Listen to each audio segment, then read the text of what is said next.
Peace, peace, peace, peace, peace, peace. We are back live from the corner, Whitman Walker's Cultural Center on 14th Street. Y'all need to come by. We have an exhibition that's up called The Mental Body. That's up till Halloween, so y'all have approximately like 10 days to come and check it out before we move on to the next thing. And yeah, for those of y'all who do not know, my name is Soul, or Soul Like Soul. I am one of two hosts for Floetic Uptown.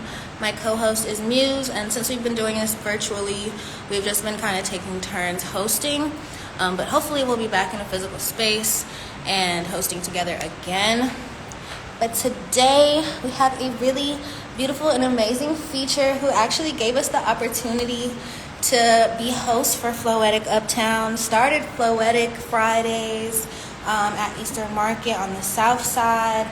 Is an amazing poet, writer, published author, community organizer, experienced developer. Like, this person does so many things on top of just being like a great human being. So I need y'all virtual snaps and claps while I bring them up to the virtual stage. For Dwayne B, aka the Crochet Kingpin, aka that guy. Bless up, bless up, bless up. How's my audio coming through? It's coming through good. Yes. How are you, Soul? I'm good. So much better now that I see your face and the beautiful. Oh, honor. Big ocean energy out here. Shout out to the yeah. Yeah, right, exactly. Yeah, this is a co-feature with the North Atlantic. Know what I'm saying? Live from an undisclosed location. Amazing. Well, I won't say too much. I'm gonna let you get into it and mute myself, but I'm really excited for your set. I hope Honor. Thank you, Soul. Thank you, Soul, for having me. And thank you for the folks that are watching, wherever you are in the world, whenever you see this, however you see this. Thank you for being you. And I hope that every day you are a better you. So every year, at some point in the year, I do a feature set that is dedicated solely to women, or femme folk. So I present to you today poems for her. And I'd be absolutely remiss if I didn't start with by calling a friend forward who is always around and always with, though she's not here physically anymore. So this is for Mary Bowman. She said she's close to the edge. Life's pushed her too hard, and if God's really there, this would be time for one of those miracles. She just found out she's HIV positive. Her mom kept it a secret, afraid that if the truth got out, job would be lost and electricity would black out. Went to the funeral for her little brother 2 days ago. Met Heaven's Gate at 11 years old. Pneumonia took his body, couldn't keep his soul. I saw sister at the funeral. This is what she told. We go to funerals mourning our mortality, facing the fact that one day we each will dance the dance of the eternal still. I reign, trailing mascara, diving from faces, staining the white lining of your coffin. We each will leave this form telling to whatever we believe is beyond here. Locks will unravel, perms will kink, blocks will mourn, families will weep, and it all will be left behind. You can't take it with you. Love while you can. I echo Damien when I speak. Devin's breath is with me when I exhale. My great-grandmother's pen meets my pad and forces me to write while I'm still alive. Before the cancer, HIV. Before the out-of-control school bus. Before the stray bullet meets me at my final destination, I have to write. Write to right my wrongs. Apologize to every ex-girlfriend. Yes, the argument was my fault. Yes, I was wrong. I'm sorry for cheating. Right. Right now. For the kids who never had a chance to. All the daughters who come home for dinner and meet dad's rage at the door. All the mothers living with their mothers being called sluts and whores. For the boy who got shot because he looked like he was gangbanging. For everybody that's ever been beaten, persecuted, judged, or killed because they're trans or gay. Right now. For healing from my gags and coughs, the unprotected sex and skeletons I've locked off before I'm no longer mourning at the funerals, but reminding everyone at mine that we must live while we can. The next piece is For She Who Shall Remain Unnamed. 1. I imagine how long I'll write about you, drawing every detail of your coils, the way smoke unfurls from your lips, single shotgun and blown kisses. How will I capture your galactic eyes staring through my empty space? You are more meaning than word, comprised of more message than molecule. What do your letters look like? How am I, mere man, to interpret you? You are braille language, God body, beautiful sunshine glowing from the moon. What do I do? How long will I be writing you into existence? 2. 10 years later, when rings are worn, children are older, weather patterns no longer exist, there will be a poem read that smells like your neck. It will gently pull on my tie, drawing me close. It'll hit me in Brooklyn. The stars will point me to a pad and whisper in my ear, let's get lost in each other's enchanted forest. The keys will be found, and I'll be floating again as if you were still here. As if you were still here. You still here. 3. 25 years later. Gray locks adorn your crown, wrapped with copper wire jewels unraveling like microphone cords. You pray for family, love, healing, connection. I'm praying for God and understanding. Best friend titles and forever unlocked. The freshness never wanes. Chessboard, shoe game. Even though knees no longer know b-boy bounce. Fingertips don't blaze bubble letters to brick walls. We sway to our own soundtrack in hugs. Some things won't change. Darling, some things will never change. For her, them, he, for you. I'm on my way to work. You enter your household. I walk away smiling, thinking of how beautiful we are. A hug that holds time hostage. A kiss that kills all concepts of space. We giggle nervously, wishing this moment would never end. Hands held the entire route. You are soft. I am rough. We are this moment.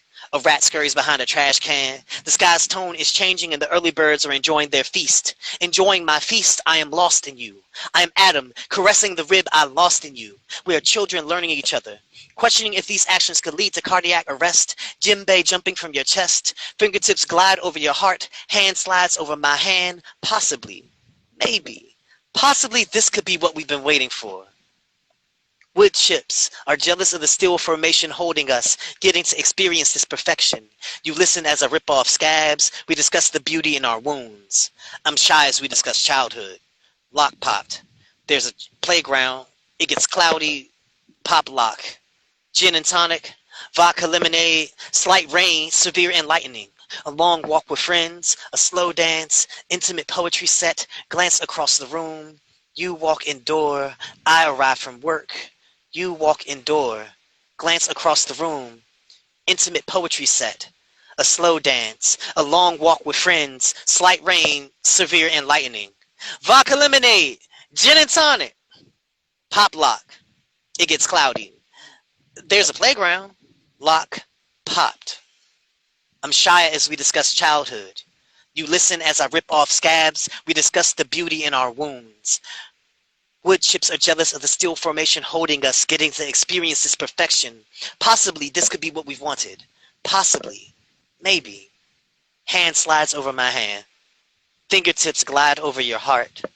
Djembe jumping from your chest, questioning if these actions could lead to cardiac arrest. We are children learning each other. I am Adam, caressing the rib I lost in you. I am lost in you. And enjoying my feast. The sky's tone is changing, and the early birds are enjoying their feast. A rat scurries behind a trash can. We are this moment. You are soft, I am rough. Hands held the entire route. Wishing this moment would never end, we giggle nervously. Kiss that kills all concepts of space. A hug that holds time hostage. I walk away smiling, thinking of how beautiful we are. You enter your household. I am on my way to work. Whew, okay. This piece is for Mom. Thank you. Lil Youngin, born in Columbia Hospital for Women. Taken home to Stanton Hill Apartments, grows up in an apartment with far too many people. Lil Youngin, son to Sanford. Sees junk acquired stacked like debt. Learns how he doesn't want to live. Like a second-hand man to most lives, trashy. Lil Youngin becomes black boy. Goes to school. Does well enough to pass. Put in gifted and talented class. Can't be in class with old friends. Doesn't make new friends. This will be a trend. Black boy's mom meets black man at bus stop. Black man is black boy's friend. Black boy writes poorly drawn comics. Black boy plays video games. Black boy learns to escape. This is what running looks like for the less athletic. Black boy leaves Southside Elementary to hit good junior high school across bridge. Black boy in gifted and talented class. Black boy biology, English, pre-algebra. Once wood shop, takes typing. Black boy discovers masturbation. Learns internet porn through Mortal Kombat deviant art. Black boy learns there is shame on the other side of cartoons and pleasure. Black boy hits band. Plays tuba. Jokes write themselves. Black boy's birthplace shut down. Black boy hits theater. Black boy acts. Plays self, playing himself. Meta black boy is emo. Emo black boy is goth. Punk, raver, black boy is the scene before the scene knows it's the scene. Black boy has seen this all before. Black boy and mom move into house. Black boy sees accomplishments stacked like junk acquired. Dishes gather dust. Black boy's birthplace turned into Trader Joe's. Black boy becomes black young man. Attends neighborhood high school. Jumps out of window on second day. No one notices. This is what running looks like for those who adapt. Attend different neighborhood school. Add hood aesthetic, subtract hope, repeat equation, carry the one. Black young man across town to different school. Black young man attends math and science school, becomes writer. Black young man graduates high school, travels country speaking, stops writing comics, starts writing poorly written poems. Black young man sees how he wants to live while on the road. Modest, clean, less clutter, more meaning. Black young man gains notoriety. Black young man loses job. Black young man travels country dancing. Sees how he wants to live. In beauty. Free. Comes home to some changes. Less hood on block. Black young man's good junior high school. Now abandoned building. Black young man does service.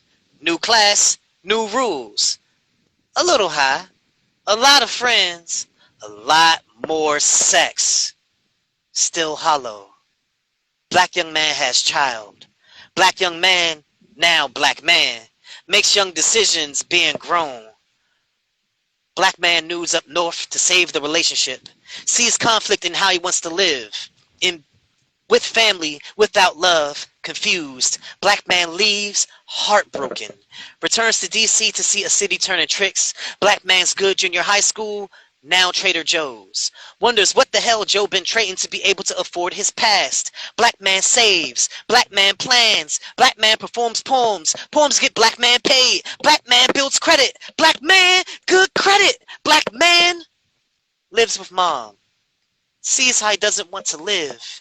Every day. In clutter and bitten, diplomas gathers dust like dishes, awards, and hope. Black man works solid job, travels country performing poems, does best to be present with son, still fails. Black man lonely, black man never alone. Black man introvert acting out, playing self while playing self. Black man role model, living with mom, cluttered and lonely.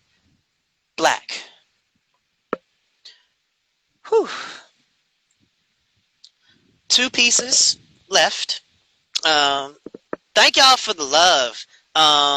Word to Vangi. Peace, family. This is a pleasure. So for those of you who don't know, I have a book out. It is called One Color Kaleidoscope. I'll ship it wherever. It's $15. You can find it on my website at crochetkingpin.com. Word to Brandon, Libra Green, like the fam that's like showing up. Like South African family showed up. I haven't. I be anyway. So many feelings, so much. You know, the ocean between us. Know what I'm saying? We here, yo. All right. This set has been and is continuing my tradition of doing at least one set a year, dedicated strictly to the her in our lives. And so this is for Grandma. I remember. To a grandmother, in the twilight years, when you watch your friends wither away, you begin to look at life and see yourself surrounded by graves. I can relate.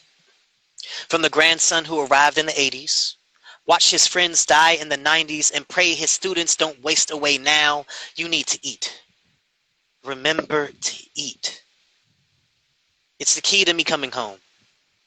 It's not a game when your hunger makes your fleeting steps catch fire. Your memories are eating away at each other. Are you my grandson?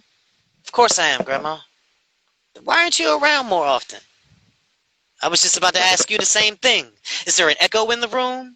We are both ghosts in a house, looking at each other, hoping for something a little less transparent, something more tangible, a grandson to hold, a grandmother to come home to. I am a fading memory in your mind. You are fading away in our lives. We both are running away from the family.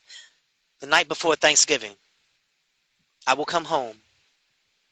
You will be asleep on the sofa. Hospital bracelet still hanging loosely from your wrist. I will kiss you on your forehead. Whisper, I love you. You won't remember this. All right. Thank you, thank you. Thank you, thank you. All right. Last piece in the set for the she holding me now. The ocean is the largest thing of this world we can know. It only stops when it wants to. In violence and gentle coastal lap, damaged by we who need her the most. Growing at an alarming rate, constantly changing, moving, but always here for as far as we can see.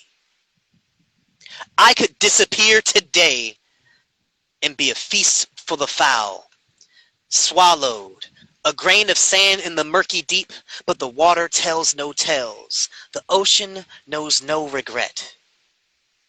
I swallow adversity like her. Destination for disastrous acts, wave at the world, growing at an alarming rate, make gentle laps around this sun. I am damaged and hurt, a collage of crashes, violent, and yet I am so big that my problems disappear within me. An ocean in flesh, constantly changing, moving, but I'm still here. For this ocean knows no regrets. Thank y'all very much for being here, for being present wherever you are in your space. We have a whole world that we live in, but we also have a moment that we live in, and I'm gracious to share this moment with you all. Thank you. So I'm gonna respond to some comments and stuff. Man, yeah. Word to my grandma. My grandma's doing a lot better. She rocking. So I'm gracious for her wellness. Got me blushing and stuff. Ooh. The ocean knows no regrets, B-Dub. In a real way. Oh, what's up, Soul? Hey, Star. That was an amazing Oh, set. Thank you so much for sharing pieces of yourself with us. Thank you, thank you. I'm honored to be asked. You know, like it's y'all ship. y'all holding the ship down. It's long overdue. Long overdue for you to feature. Word, word. I'm gonna let y'all see this shit that I'm seeing right here, yo. Hold on. Boom. This shit is bananas. Oh, that is really beautiful. Yeah, yeah. Let me not get hit by a car, cause you know they be driving on the sand real wild. But yeah, Well, if anybody has questions for Dwayne B, please feel free to put them in the comments. We're gonna just have a little conversation and get to know them a little bit more. So feel free to put your questions in, and I will make sure that they get answered. So, Dwayne B, tell us about your journey as an artist. Did you always go by your real name, or did you go with any other surname? Would you like to share them with us? that's such a fantastic question. So I've had so many stage names. Like I was Paco for a long time. Uh, Pimp Rico Poppy Seed for a section there. Um, Dark Child, spelled DarkChylde. Just ridiculous. Just absolute foolishness. Um, Crochet Kingpin most recently. But yes, I've had a few different stage names, but it always came back to people calling me Dwayne because that's the name that my father has and the name that my mama gave me. And now I'm grateful for that because like with publishing in the world, like people need to be able to like easily find you, and having all them different names connected to stuff it gets troublesome, cumbersome. I understand that. Do you have a favorite place that you've performed at? Well, it's kind of hard to beat this. um, like I've never performed on a beach. So this is a life experience right here. Like, oh shit, feet. Okay. Um, favorite set in on like a stage or something. Doing the Smithsonian Folklife Festival was love, cause that's Deal. that's some. Say what? That's a big deal. Yeah, I was. So two things happened during that show that really mean a lot to me. Um, one, I was on stage with Reggie Kabiko because we were set to feature together for one of the days, and he was feeling a bit of nervous energy regarding the set, and I was like, "But you're Reggie, like like you're a legend, like literally a legend doing this." And he was like, that doesn't change the fact that I'm still a human, and these are human experiences that I'm sharing with an audience." And hearing that from Reggie really set a pace where it was like, "You're right. I'm human. I'm sharing human experiences, and I get to do that." And those feelings that I have around with my nerves, they're justified. And so that other thing, um, another moment with Mary. I've had a day where I featured with Mary Bowman, and it was like 104 degrees outside. We're both wearing all white, trying not to burn up, and like Mary is just giving her all, pouring sweat, and you could just see all of this amazing. Like the crowd is bananas. It was life changing, like absolutely life changing. I want to read the comments. Vanji, I hope I'm pronouncing that right, said, I mean, this is levels. Poetry by the ocean, so much energy and power there, sharing from the mouth of God. Mm, word. Yo, if you don't know, for one, much love to you, Vangi. Like, miss you, homie. Like, I realize I miss you. Second, amazing writer. Like amazing writer, performer. She came over with Azanya to DC a while back and like just blew the scene out the water. Everybody was like, "Yo!" And so like we gotta reconnect. We gonna definitely do some of this online sharing and then get some more human physical in place sharing. We gotta get back across these oceans and reconnect, fam. Yes. I wanted to also ask why it's important to you to make sure that you do at least one full set for women and poems that you've written. Mm. Everything that I've done in my life that has been a success has been connected to women.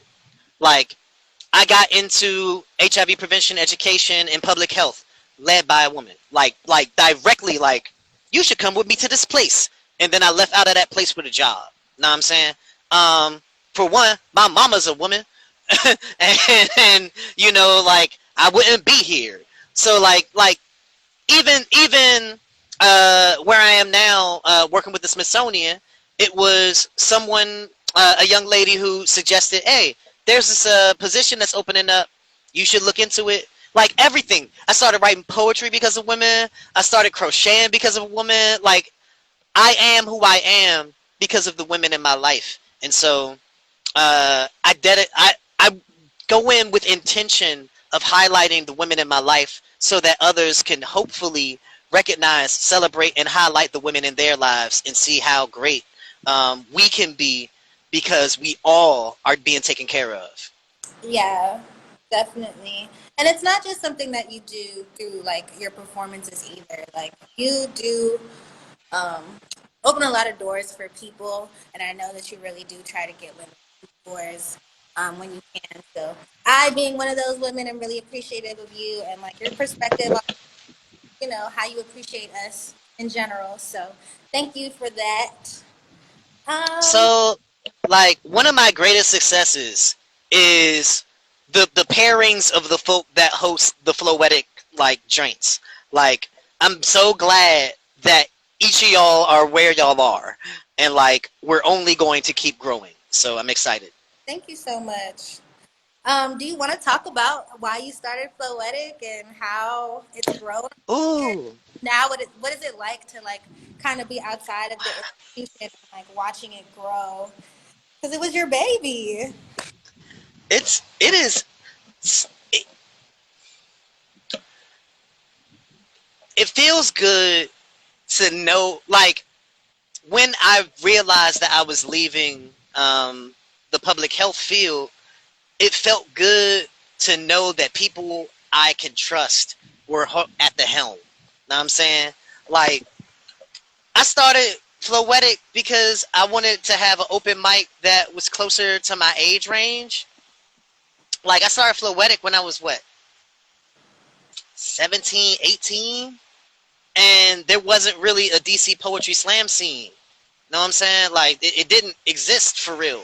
I hear they were having slams or something like that, but you know, it wasn't accessible to me.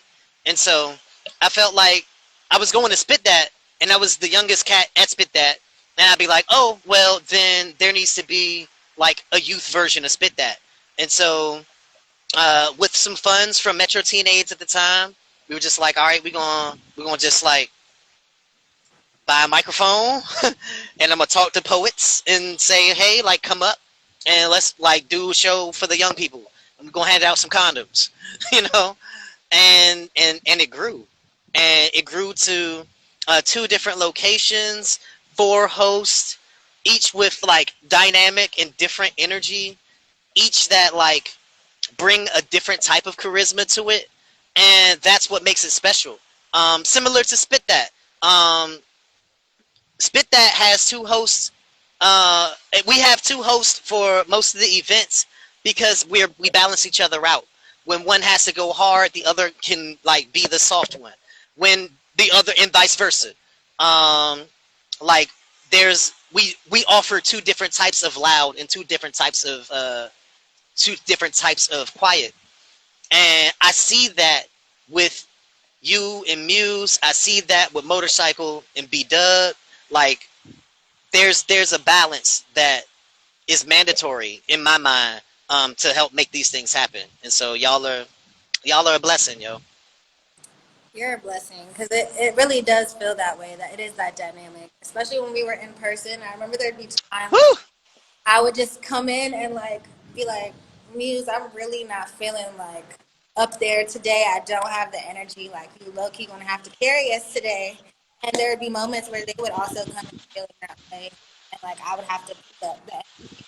So like you did really good pairing us up. Like, we were already in a good like space and doing things together, but like hosting together is definitely a different experience, and I like really miss us doing it together.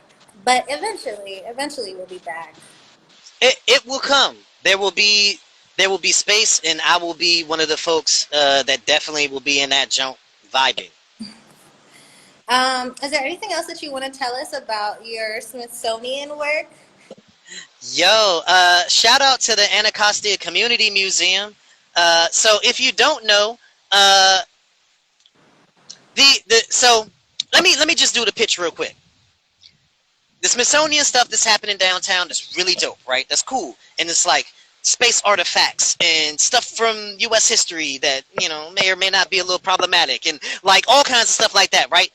But then if you cross the bridge, you come up Morris Road, and then it'll turn into Fort Place, and you in the South Side, you round the way, you right around the corner from Woodland. There's the Anacostia Community Museum. It is a Smithsonian site, and it is full of things directly connected to Washington D.C. communities. The joint we're running right now is all about food and food justice. We're the only Smithsonian site that is about the equity of Washington D.C.'s communities, and so we're talking about some of the hard topics. Where does your food come from?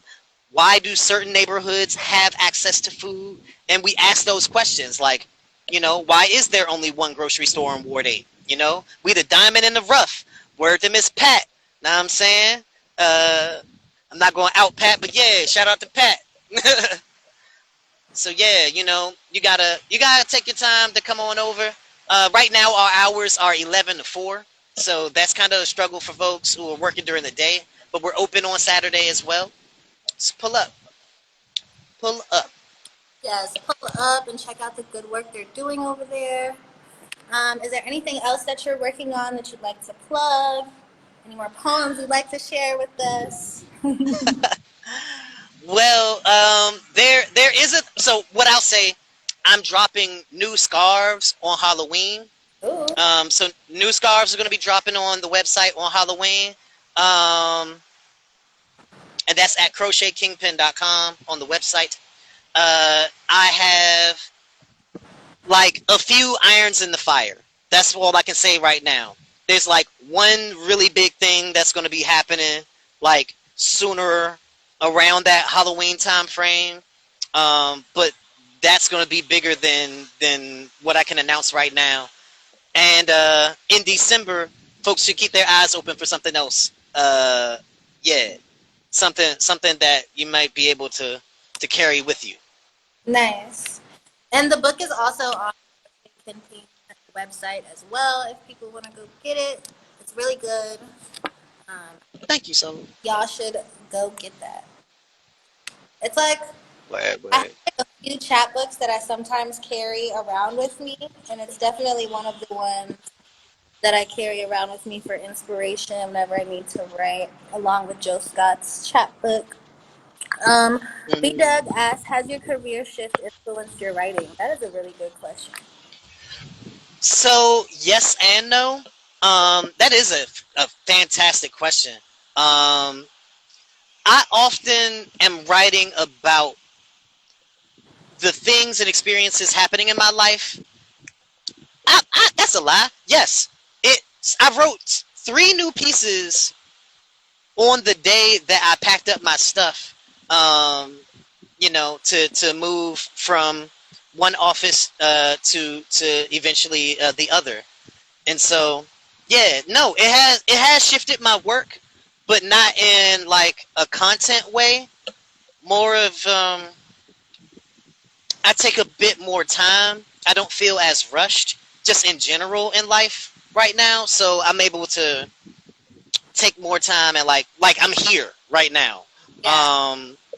I don't think this will be happening in other situations. So in that way, it shifted my writing, and I've written like 6 pieces this week. Um, the last piece being one of them Jones. So Nice. yeah. It's good to be able to like not feel rushed or like be on a time constraint. Be able to create. So I'm really happy that you're experiencing that. Thank you. Yo, like And it's wild. Oh, go ahead. I was just gonna ask the audience if they had any more questions. They could put them in the chat. But go ahead. Like it's wild that like time is the one thing we have the most of, and so it is such a privilege to have time, but it's also our greatest asset. Like the way that you're spending when you spend your time on something, you're spending your life, like literally spending your life on a thing. So as much as we need to make money to pay bills and things like that, we also gotta make space for us to be able to spend time living, because if not, what's the point of it all? Very true. Very true.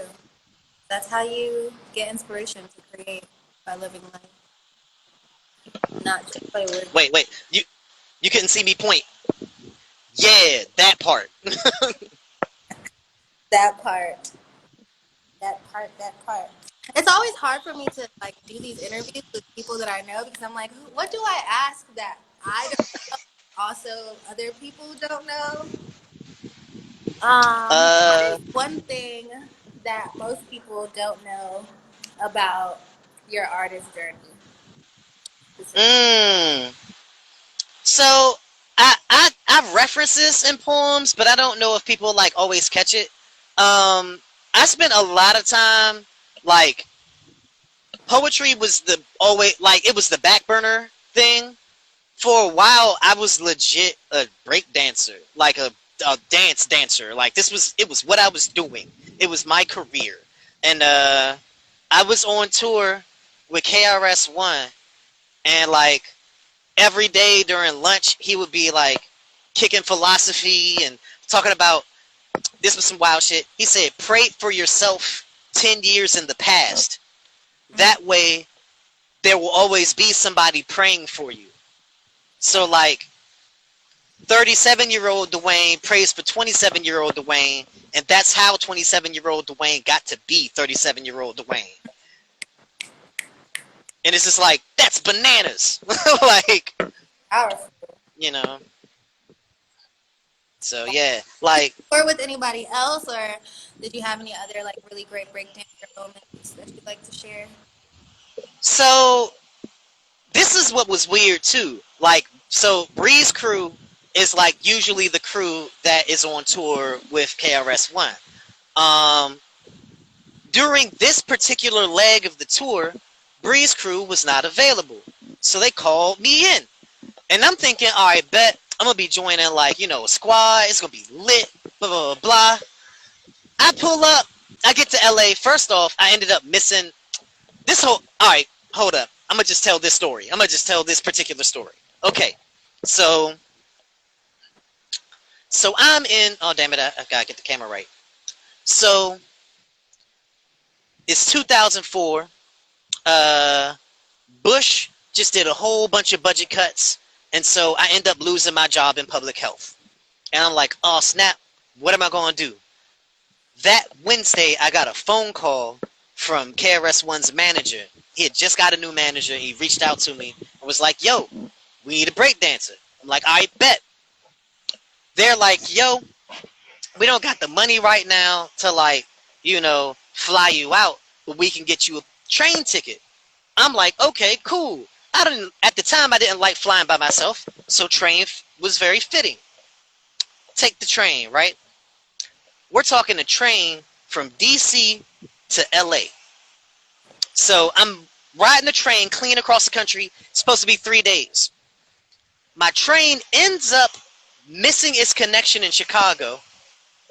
And so I'm posted up in the Chicago station. Like, what am I going to do? I'm going to end up missing this tour. This is a disaster. It's going to be a mess. While I'm sitting there, this little goth couple is sitting also in the little train situation, and they're like, "Damn, we missed our connection too. Let's go find some food or something." The Amtrak ends up putting us up in a hotel. We're all in the same hotel because we can't leave until the next day.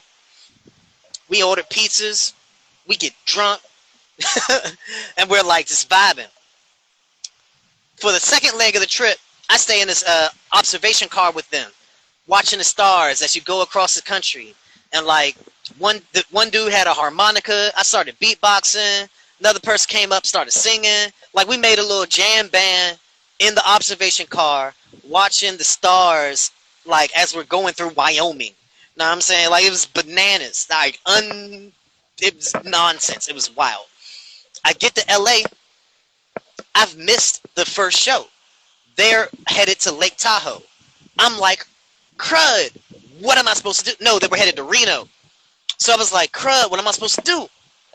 I call up somebody I hadn't called in like 3 years. She was on we met at a conference like 5 years prior, but I hadn't talked to her in like 3 years. Homie, Lindsay, who works out in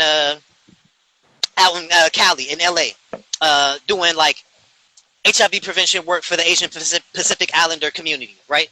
So I'm like, bet. I'm gonna call her. She answers. She's like, "You're in LA? I'm coming to get you right now." Drops everything, pulls up, picks me up. So now I'm at this little joint, like it's like their youth center, their version of freestyle or the PEC, and they're talking about like, oh yeah, like boom, boom, boom, and then of course their crew, a bunch of breakers, so we all vibing, breakdancing stuff, kicking it. I'm like, yo, this is dope. They decide at 2 in the morning, yo, Dwayne, we about to drive you to Lake Tahoe or to Reno. I'm like, from LA to Reno, it was like 8 hours or something like that. But we was just riding, and man, just oh man, it was so magical. It was nonsense. It's the type of thing you do in your 20s. You feel like the world is ending, but you know what? It's okay. It was so dope. And then like got on the tour and was kicking it with Chris and Metaphor and Kim and like just building, and like I said, like, you know, as the really I was the one real like extra person. They don't run with a big crew, like a big like setup or anything. It's like, all right, we do these little venues here and there, and then, you know, we split up the paper and then move on to the next show, do some radio interviews, this and the third.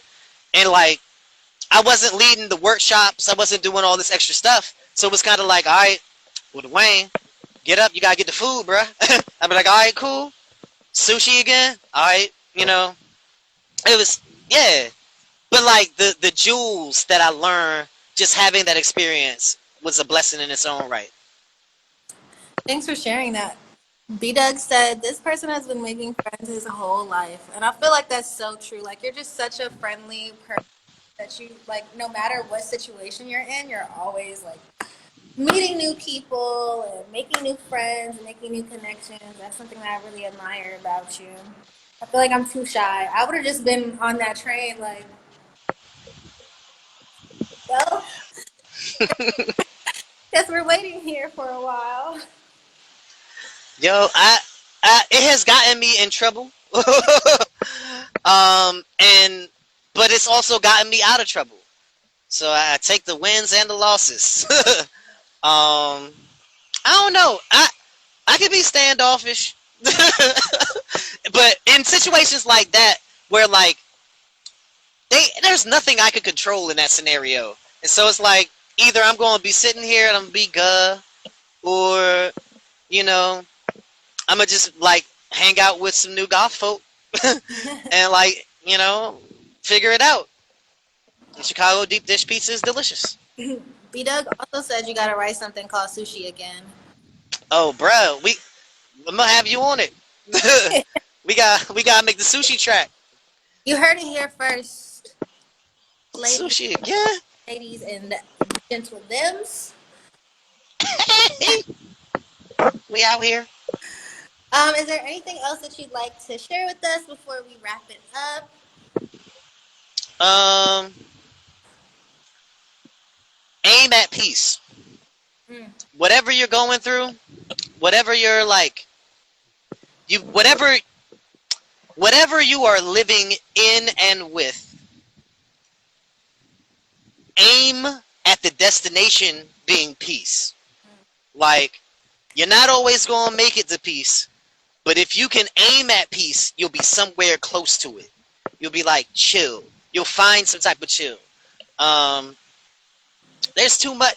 Yo, like, okay, the ocean is literally big enough to swallow every problem that we have, right? There is nothing bigger on this planet than the oceans. So, like, whatever small thing is going on, you got to find your inner ocean and let yourself swallow that and then expel it. Let it wash up on shore somewhere. But, like, we have to realize how big we are in ourselves. So yeah, take your time to like be your biggest self, and also aim at peace. Wise words. Also, oh, it's never too late to explore your identity. Whoever you are, however you are, there's somebody probably sitting here like, you know, I'm like 50 and I'm married and got kids and this, that, and the third, but I've always felt like I am not, whatever identity folks may attribute to you. It's never too late to explore your identity. And that is something that I'm still learning and experiencing. And yeah, I'm grateful for my family for allowing me the grace to continue to explore. Blessings. Well, we should just end it there because those are some really good words of advice and wise things to move on with. Thank you so much for being our feature today and for sharing your art and time with us. Really appreciate it. Thank you for starting the Floetic series. Like, this wouldn't be a thing without you. Shout out to the ocean. Thank you for sharing the ocean with us. Like, that just brought me so much peace today. Just Shout watching. out to the ocean. Yeah. So thank you everybody for tuning in. Tune in at the last Friday of the month with B Doug and Motorcycle Jesus. So I'm sure they'll have an amazing feature. So till next time, y'all.